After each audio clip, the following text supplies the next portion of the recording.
Welcome to the Week 9 NFL preview of the Amateur Hour with only Dave and John. This week's winner, Trevor, is working. He has a big presentation. Good luck to him on the presentation. Good luck, Uh, Trevor. Vibes couldn't be higher right now for you going into that presentation. yes, and a great week for you. You picked well, and we hope to see you back on top again so we can get you on, Trevor. We If hope we you're don't see listening. you back on top, Trevor, but congrats on the win. He said he's never watched a single second of this podcast, so I don't think he'll hear this, but it's There's like a been, message in a bottle I was sent saying to out. John before we started recording, I think there's an amateur hour curse where once we talk shit about someone in the league, they automatically win the next week. So David Wood, whoever that David Wood guy is, he sucks, man. At the way bottom of the league, that guy sucks. So I don't think we'll ever see him win any money in this league. He So that does guy suck blows. ass. Yeah, he Yeah. sucks. He sucks ass, dude. Okay, Dave, give us a matchup you're looking forward to in week 9. Yeah, a couple good matchups in week nine. Pick one. I'm gonna pick one because that's the question. I'm gonna go the DeMar Hamlin Bowl, Sunday Night Football, Bills Bengals. We're gonna see what happens in that matchup. There's gonna be a lot of DeMar Hamlin talk, a lot of talk about CPR. Going back to Cincinnati, the field where it all went down. It happened on Monday Night Football, so now it's hopefully nothing bad happens on Sunday Night Football. It's usually a Monday Night Football curse where people get critically injured or something terrible happens. So we're going to root for the best. We're going to root for health overall, but I'm also rooting for a good game. What about you? Well, just talking about that game, I gotta lean Bengals. I think I'm gonna go ahead and pick them in the pick 'em because I think when you beat the 49ers this year, it like jumpstarts your team and you're guaranteed to win the next one. It happened to the Vikings. Granted, they played the turd Packers, but I think that the Bengals looked phenomenal against the 49ers, and they have not looked that good all season. So I think they're Are the trending four in the right direction. are the 49ers ass though? Because they're getting to No, the point where they're not as impressive as they were a couple weeks I ago. don't They've think lost they're three ass. straight now, I think. I know, but I don't think they're ass.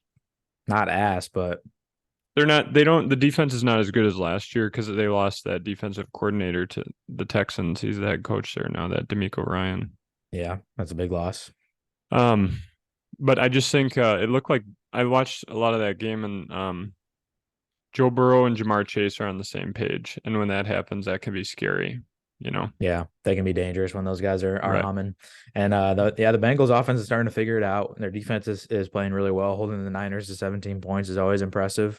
Hmm. Um, so they it's always good to see the Bengals playing well. I think the NFL is not as exciting when the Bengals are struggling. So I like that when the AFC like top dogs are playing really well. So it's Yeah. cool to see the Bengals do well. The Bills did well on Thursday Night Football. So hopefully they can kind of keep that rolling and it'll be a clash of the Titans on Sunday Night Football. Yeah, that's going to be a great one. I'm going to take the, there are a lot of good matchups. I think I'm going to take, Pick one. You got to pick yeah, one. I know. It happens every year, twice a year, so I'm not going to pick that one. I'll do the Seahawks and Ravens. I'm looking forward to. It Okay. looks like it's at Baltimore. The Bird Bowl, some people are calling it. Okay, Bird Bowl. The Seahawks had that gutsy win against the Browns, which the Browns don't have a good offense, but their defense is incredible, and I think they put up like 24 points on them, which normally you wouldn't be like super excited about, but I think that's pretty good considering. For some reason, the Ravens are favored by 5.5. I don't know if I like that. I think that'll be a close game. Um, Yeah, yeah. Man, I was really upset with the Ravens. I had money on Ravens minus Stupid nine. game. Stupid game. And that I had the backdoor Ravens. cover. Yeah, they were pulling away. They were leading by like 16 points or something. And then whatever their names are that they play, the Cardinals score a touchdown. They go for a 2 point conversion, don't get it. The Ravens are still covering. I was like, let's go. And then onside kick recover almost never happens. They go down, they can't score a touchdown. Then they kick a field goal to cover. I was Yeah. so pissed. Yeah, I think I had Lamar Jackson in fantasy, and I think that He sometimes sucked. sometimes these matchups look juicy, and you're like, oh, the Cardinals suck and they're going to put up a lot of points, but I think a lot of times teams will play down to their competition. And if they And get they just ahead, run. They were just yeah, running a lot. My fantasy baller of the week, Gus Edwards. he Well, was I'm a sure we'll stud. talk about this in a minute, but yeah, they were just feeding him. So then Yeah, Lamar doesn't do as much. It sucks because I had right. Lamar too. Because Lamar is fun to watch, and I really I haven't been able to watch him much this year in like big games. So I think that's one. I'll be on the drive back from Iowa, but hopefully I can catch it on the red zone. But that's one I'm looking forward to because that should be challenging. The Seahawks are a decent team, you know, Yeah, I would say so. playoff They've been team. solid this year, the playoff Yeah. team, yeah, in the Yeah. NFC. So Other good ones: Chiefs and Dolphins, in Cowboys and Germany, Eagles. Yep. coming to you live from Germany, 8:30 a.m. Make sure you set your alarms.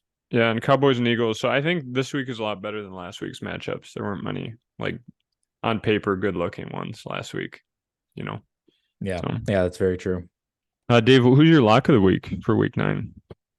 Yeah, another good game that we didn't really talk about, but I'm gonna go with the Eagles -3 at home against the Cowboys. So the Cowboys, this might seem like a scary pick and probably a bad pick, which makes a lot of sense with how my pick 'em year is going. But I think the Eagles have been trending up, while the Cowboys had an incredible week last week. It was against a pretty bad team with the Rams. And I think usually like the Cowboys, it's hard for them to have two consecutive like good offensive weeks. So I could see them getting stifled by that Eagles defense, and playing in Philadelphia in those afternoon games where it's like one of the focal points of the NFL week is going to be tough for the Cowboys. I think they kind of struggle in those big situations. So I'm hoping the Eagles can cover a field goal spread. Yeah. I think that game will be a lot on how Dak Prescott plays because sometimes we get really good Dak Prescott and then sometimes we see Booty not cheeks, bad. Dak Prescott. Yeah, but pretty mediocre. And so last week he had a good game. And who did they shit on? Last week, the Yeah, Rams. it was the Rams, which is Yeah, kind of impressive because the Rams aren't atrocious, you know? they're not good. They're not good.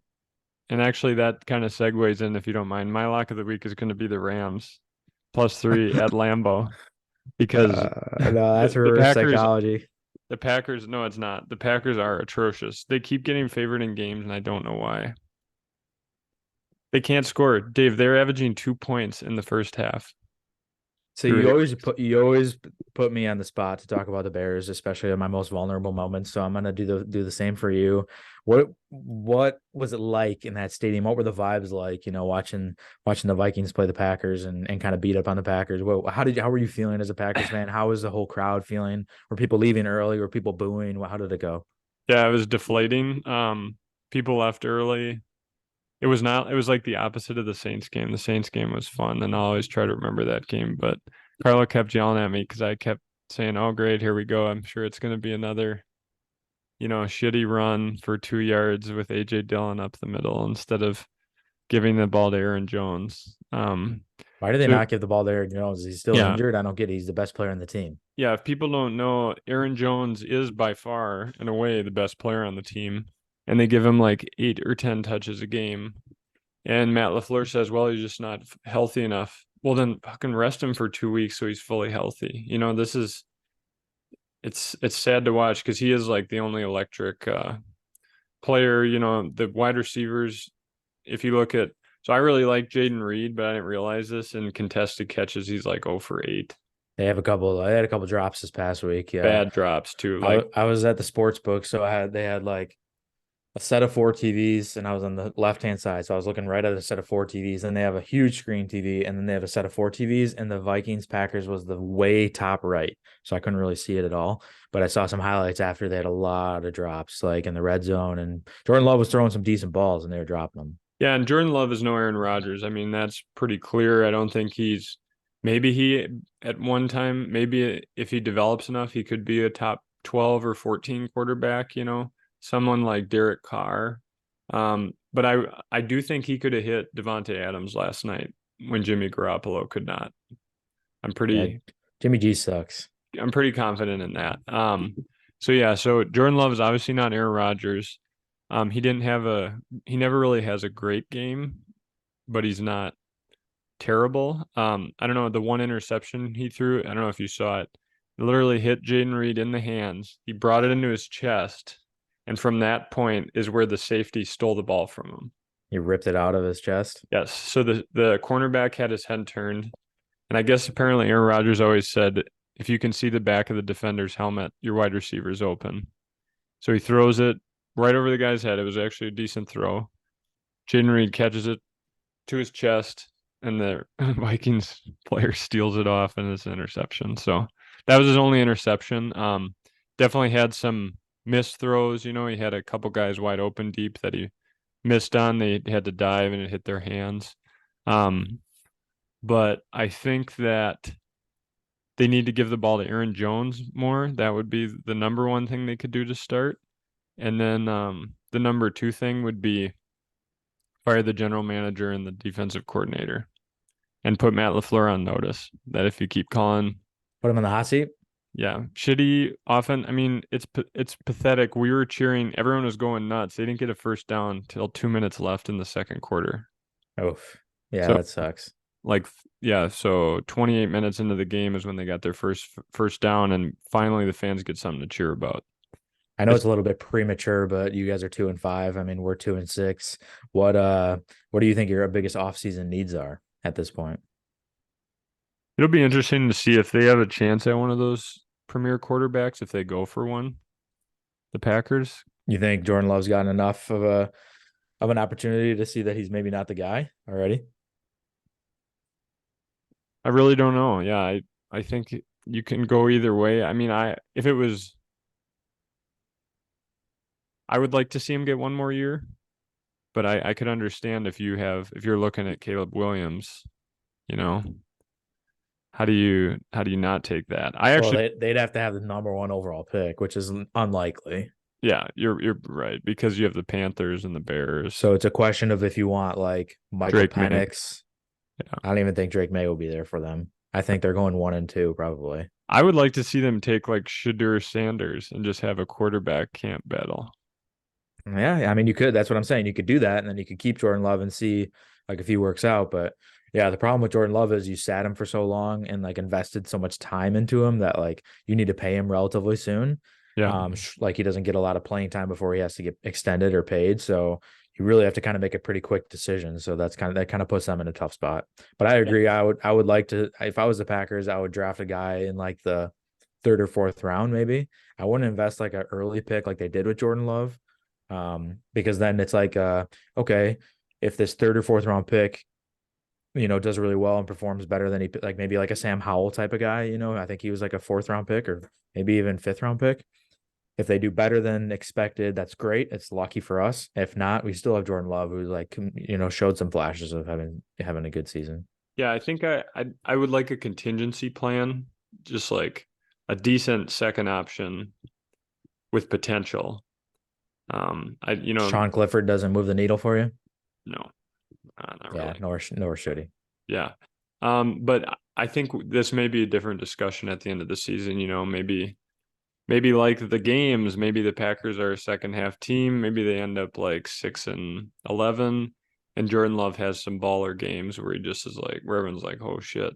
Like Will Levis, he came out that first game and looked phenomenal. And I mean, he was a second round pick. So Yeah, you I got don't to know. feel pretty good if you're a Titans fan then. Yeah, yeah.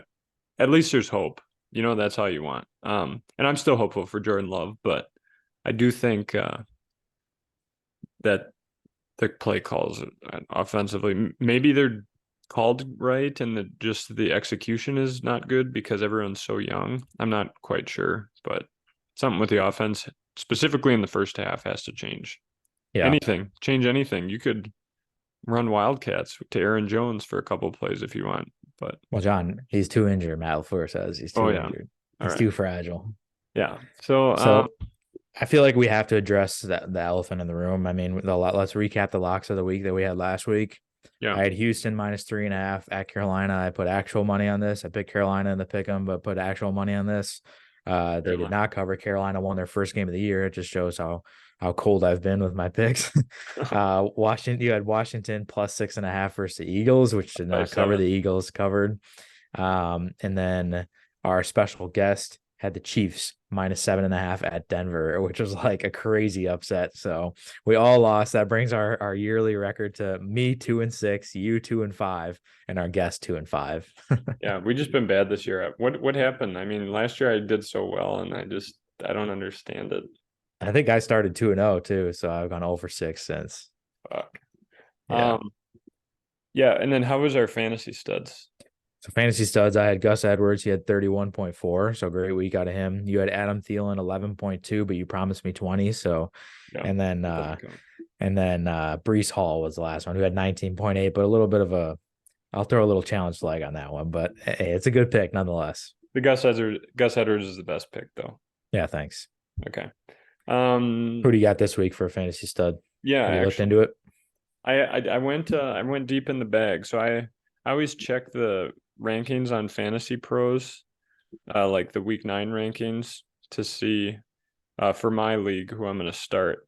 And there was a guy that came up pretty high up who's a free agent, and that's who I'm going to put out there. It's the Los Angeles Rams running back Royce Freeman. Oregon At, Duck. at Green Bay cannot stop the run. Um, Daryl Henderson seemed to get more of the passing work.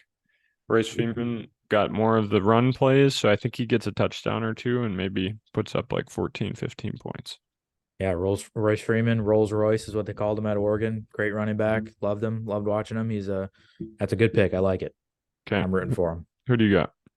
I got Diontae Johnson out of Pittsburgh. Kind of a little bit of a questionable pick, but just his second game back, I believe, maybe third game back. But last week I was watching his game extensively because it was on the big screen at the bar, and I think he had over 10 targets. They were just feeding him the ball nonstop. Wow. So he didn't score any touchdowns, but I think when you get that kind of volume, I like the fantasy outlook and I like the opportunities that he's getting on the field. So hopefully he can score. And he dropped a couple balls just because it was like pouring rain at that Steelers Jaguars game. So hopefully they get a better weather game. It's at home, so they need a bounce back game. I think they'll go back to feeding him like crazy. George Pickens didn't do too much. No, he didn't. He scored a touchdown, which sucked because I was going against him. But beyond that, he didn't have a whole lot of volume. I love looking at volume when I go for like a fantasy stud because the more opportunities you have, the more the more chances you have to score. Yeah, I agree with that. Especially in PPR leagues.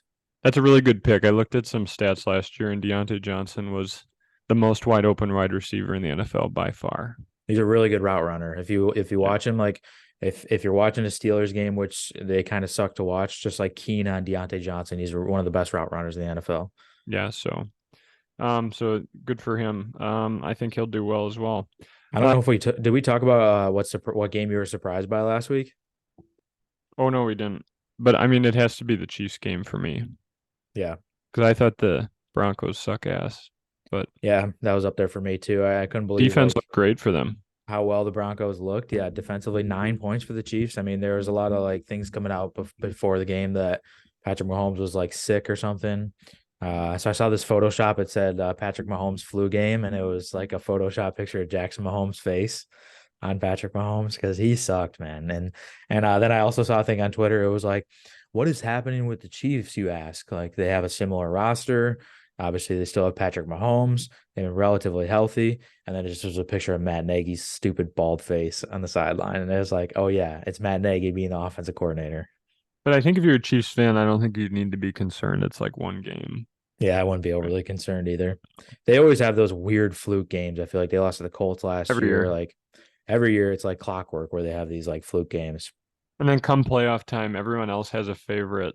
Everyone's talking about some other team in the AFC that's going to win it all, and it's always the Chiefs at the championship game. Yeah, ideally, I'm hoping that the Chiefs like slide. They lose a couple games, they lose some of this hype like always, and then I'm going to put money on the Chiefs to win the Super Bowl at the very least to win the AFC because it's like the inevitable is going to happen. They're going to be in the AFC Championship. I mean, you can mark that down right now. Yeah, exactly. Oh, yeah, but the odds right now are not very good, so I'm hoping they slide a couple games, and then I can put some tasty money on it. The only thing I really would think that would really be a dagger for them is if Travis Kelce had a season-ending injury, just because I don't see like they don't really depend on any of their receivers. Any of those guys could go down. It won't change anything. Obviously Patrick Mahomes would get injured, but if like Travis Kelce would go down, that would be a very different offense. An underrated thing for them would be Pacheco going down too, I think.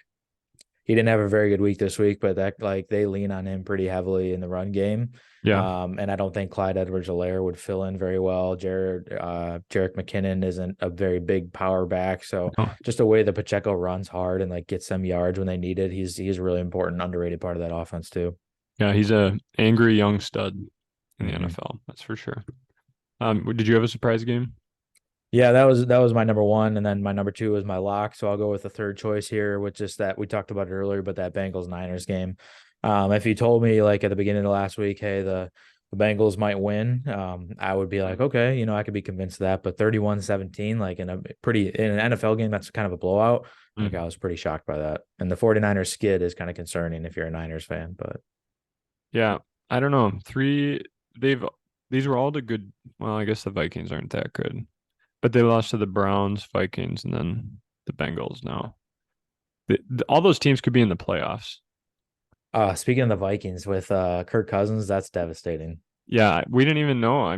No one at the stadium knew. They didn't like announce that he was injured or I anything. thought he sprained an ankle or something when I saw he was out with an ankle injury, and then I see torn Achilles come across my phone. That Yeah, sucks. I that's don't know tough. what's with all the Achilles injuries, but that a lot of people are just talking shit about artificial turf, but it happened on grass at Lambeau Field, so it can happen anywhere. But that sucks for Kirk Cousins. Like, I'm not a Vikings fan, obviously. I'm a Bears fan, so I'm anti-Vikings, but I don't ever root for injuries, especially like Kirk Cousins is like a stand-up guy. So I feel bad for him, especially after watching that Netflix special. Yeah, the turf thing, I think to me is like to me it's similar to how people it's like a stupid conspiracy theory, in my opinion. You play this game that's one of the most physical games, in the world, and there's always going to be injuries. You have like massive human beings running into each other at full speed. You know what I mean? Yeah. And and this I think idea, the main concern is with non-contact injuries, though, like Achilles tears, ACL and tears. you just said it, what was Kirk's Achilles? Yeah. Well, and I think there's like actual data saying that there's really not a big difference between the two, Yeah. but all the players are like against artificial turf, To me, which, it's almost like this thing, like with how people think there's a cure for cancer that the drug companies have that they're not releasing. It's like they don't want to admit that the reality that it's just it's a shitty world, it's a shitty game. Like injuries are gonna happen all the time. yeah, you Yeah, wish you could turn injuries off like Madden. right. And they wanna blame it on something, but it's you're like go play golf. You never hardly ever get injured in golf. Yeah. Unless you're Tiger Woods, but his injuries mainly happen behind the wheel. Um, yeah, I think that's like what do they expect the NFL to do? To rip up all the turf fields and put in grass? Like it's pretty unrealistic, like what they're asking. And I think the data does show that it's pretty even, like where the injuries happen. But and it's sad because I like turf. I like watching games on turf. Like it's just it looks so much nicer. Like the Bears and the Packers both have grass. I think their fields look like shit. Yeah. But when you watch like a Chargers or Rams game at that brand new stadium, like it just looks gorgeous, or a Cowboys game or something like that. But And these guys also are, the big ones were Kirk Cousins and Aaron Rodgers. These are guys in their mid to late 30s. Like they're not in peak prime athletic condition. You know what I mean? yeah, They're on yeah, their bodies are on the decline. yeah. Kobe's Achilles tear was pretty late in his career too. Kevin Durant, I mean, Kevin Durant, yeah. you know, it's just the reality of getting old. An Achilles tear just sounds incredibly painful. It does. It looks painful. It's Yeah, always you like can see shock, like the calf like ripple through their when the Achilles pops. you know. You Yeah. imagine someone going up and just snapping your Achilles with a pair of scissors, Yeah. What they need to work on is some way to strengthen the Achilles. If they can put an implant in to just strengthen that. like a gorilla Achilles or something, like as a Yeah. replacement. Yeah, something like that.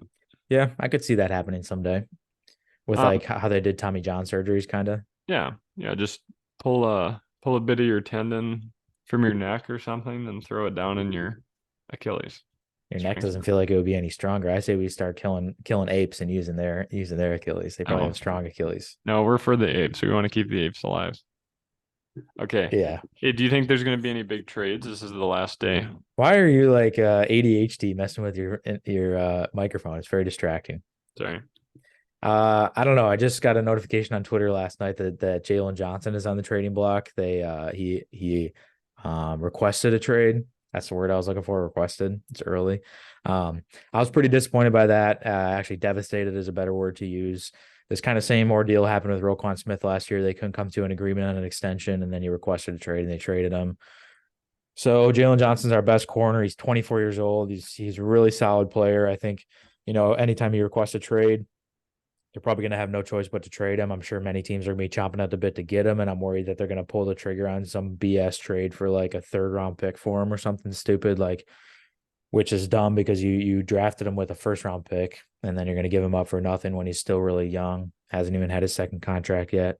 So that's just disappointing as like a sports fan in general. Like I get it all the time as a Rays fan is like they don't want to pay their homegrown talent that they draft and like the players do well and they want to stay in your city and you just refuse to extend them. Like those kind of guys I'd be willing to pay a little bit more money for, than to see them walk or have them trade them for like a crappy pick. We ended up trading Roquan for a second round pick, which we ended up flipping for Chase Claypool. How well did that work out? Like that should be the evidence alone that we should extend Jalen Johnson. But I'm not the GM. Unfortunately, they don't ask me like what to do with these decisions. And whatever happens behind closed doors, I guess I don't know. But now we have Jalen Johnson requesting to trade the day before the deadline. So I'm hoping just like they can't come to a deal to trade him before the deadline expires, and then he's forced to play with us for another year. I don't know. And then maybe he changes his mind.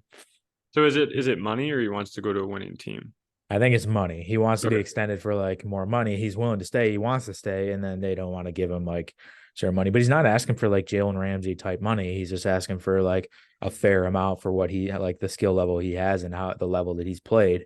If you look at like defensive cornerback statistics, he's like amongst the leaders in That's what I've cornerback seen. play. So I don't know. What about you? You think there'll be any big splashes? You think the Vikings go out and get a quarterback because they've had a couple wins the last few weeks? Yeah, I think I think so. I have Jordan Anderson on my fantasy team, so I think the guy I would like to see him get is Jameis Winston. I know he's not like a winner, but He's a gunslinger. he slings the effing ball. You know what I mean? He'll like Yeah, just he's a pass the shit gunslinger. out of it. Yeah. I And think so the Vikings, I was thinking about that after I got over the sadness of Kirk Cousins, is like they're kind of in like a really shitty spot, which I feel kind of bad for them, but also screw the Vikings. Like they by winning those last couple weeks, like they've basically won themselves out of a good draft pick to get a Drake May or Caleb Williams or whatever. So now like they're gonna have like a mid to late first round pick, especially if they win like a handful more games. So they're kind of in a tough spot. Like, now do we trade for someone and try to, like a Jameis Winston, he wouldn't take a lot of draft capital or anything to acquire. He's not very expensive. Maybe he can win us a couple games and sneak us into a wild card spot. Or do you tank and try to get like the fifth or sixth or seventh pick? It's tough. I think I'm kind of a little bit just how big those teams are in the NFL. I'm a little bit against tanking because I would want to have like a winning. Culture. Yes, exactly. We're always, no matter what, we're always trying to F and win. And so like, yeah, maybe you sneak into the playoffs and you have no hopes at a Super Bowl this year, but next year your players are used to winning. So it's not like this new thing. Oh, wow, we can beat good teams. They're kind of used to being the better team. And so Yeah. I think that's where if I was a Vikings GM, that's what I would do. Just because I mean, it's hard to hit on these quarterbacks in the first round. Even as hyped up as Caleb Williams is, it's hard to hit on him. I mean, the hit rate's like 1 out of 4 or 1 out of 3. Yeah, And definitely. like franchise guys. I feel like this year alone is like showing how difficult it is to find like a quarterback that can go in every single week. You can like depend on him to play really well and put his best foot forward and give your team a great chance to win. Like there's only maybe 5 quarterbacks that you can do that with. Like the rest of the guys, there's probably 10 guys that are like, he could have a good week, he could have a terrible week. And then there's guys that are like, it's rare that he's going to go out and ball.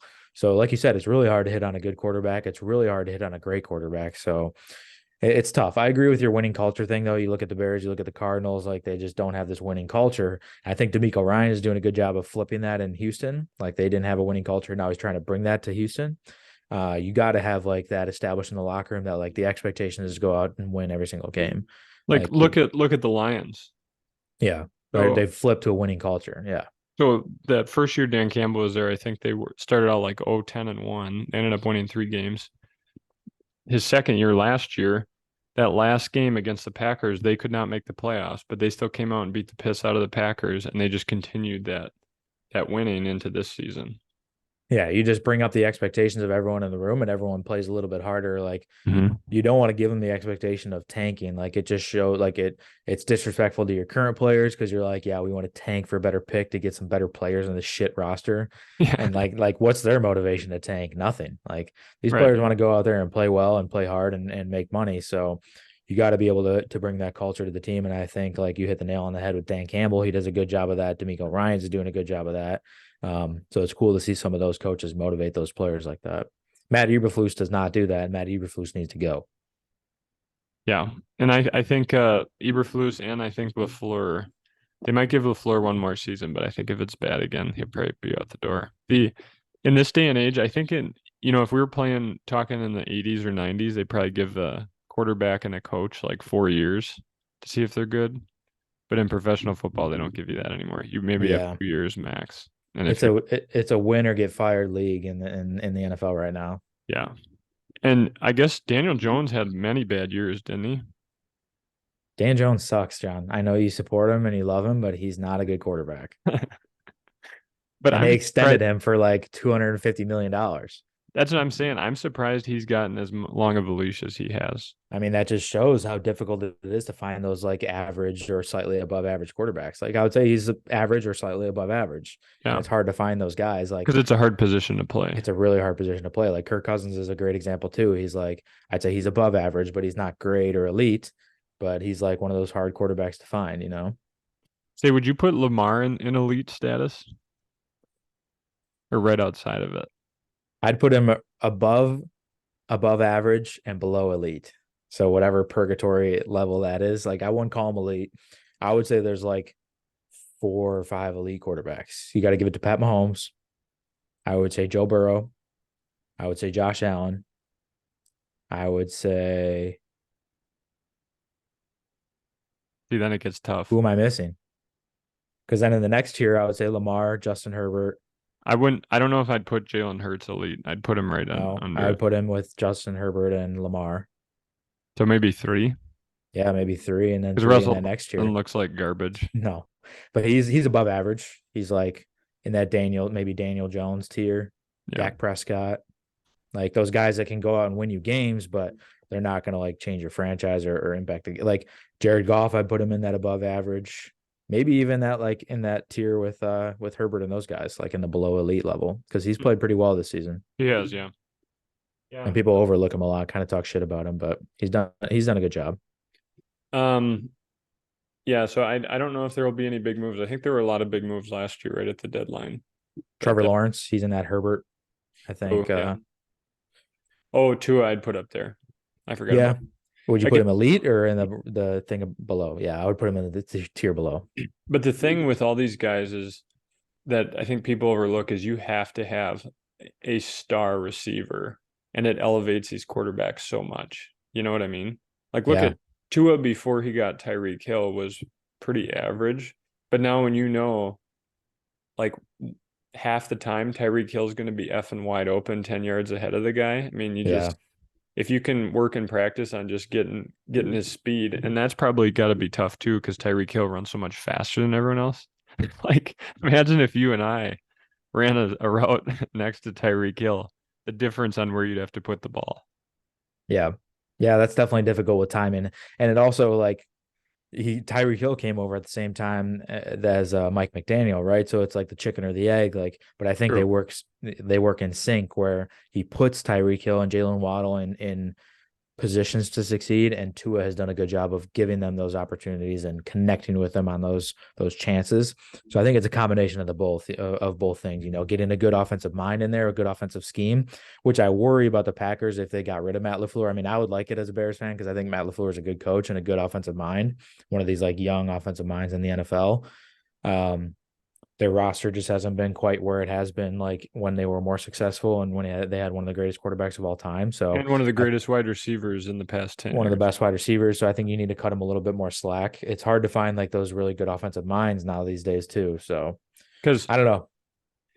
you say what you want, but a big difference between the Packers when Rodgers was an MVP and last season when they didn't make the playoffs was Devontae Adams. That was the Yeah. biggest difference I can think of. I mean, having an elite receiver makes a huge difference, but Yeah. So you got to get and they look at the statistics of all these quarterbacks that have made that huge jump from like year 2 to year 3. It was like multiple examples. It was like Josh Allen, he got Stephon Diggs, yep. made a huge jump. Jalen Hurts, he got AJ Brown, made a huge jump. I Patrick think Mahomes is the only outlier there, I think. Yeah, Joe Burrow, I think got Jamar Chase technically during his 3rd year, so he made Yep. a huge jump. Yeah, you know what's been weird is where's T Higgins been? I haven't heard or seen much of T Higgins. He's been kind of banged up, injured. Yeah, change his number too. He's like number 7 or something. He was like 85 or He's 88. 5 now, I think, Oh, is he okay? which he was in college. He was I 5. don't know if he's been injured, but I just think because that offense hasn't been clicking for the first half of the season like this, you don't hear his name much. But it was definitely Jamar Chase game. T. Higgins had a couple catches, but Jamar Chase was the guy that balled out against the 49ers. So Yeah. I don't know. And T. Higgins, I would say he's I mean, if he was on the Packers, he'd be wide receiver 1 immediately. Like there'd be no because Christian Watson, he's a young man, and I think he will progress and get better. But right now, he's not wide receiver 1 caliber. Too many drops on that team right now. Yeah, They got some good potential talent with those young guys, but I don't know, maybe just maturing in the NFL, getting stronger, building muscle will help with these things. But you see Watson have a couple drops. Dobbs is pretty sure-handed, but he has some drops, and then Jaden Reed. So we'll see. but I go ahead. you know who is a wide receiver 1? DJ Moore. DJ Moore is a wide receiver Incredible. 1, but Yeah, they got to feed him the ball more. I mean, he had like I agree. 55 yards against the Chargers. So I think that'll help getting Fields back. I think Tyson Badgett does a good job of like facilitating and spreading the ball around and hitting like his first read or second read, but he doesn't like what Justin Fields does, which helps DJ Moore's fantasy outlook, is he doesn't progress through his reads much. So he looks at DJ Moore, he has a sliver of space and he throws it to him, like he chucks it. So good from a fantasy perspective, but from a quarterback play, you got to be able to spread the ball a little bit more. But all these guys depend on their number 1 receivers, so I don't think it's a bad thing. No. All right, Dave, we got 20 seconds left. Any last minute words quick? Yeah, you had asked me about it. I hope that there's a couple trades, last minute splashes. I like the trade deadline always. Leonard Williams just got traded from the Giants to the Seahawks. Huge trade for them. Would have loved to see the Bears do that, help with their trenches. But what are you going to do? Let's hope for some big trades. Let's hope for some wins in the pick'em this week. Good luck. I'll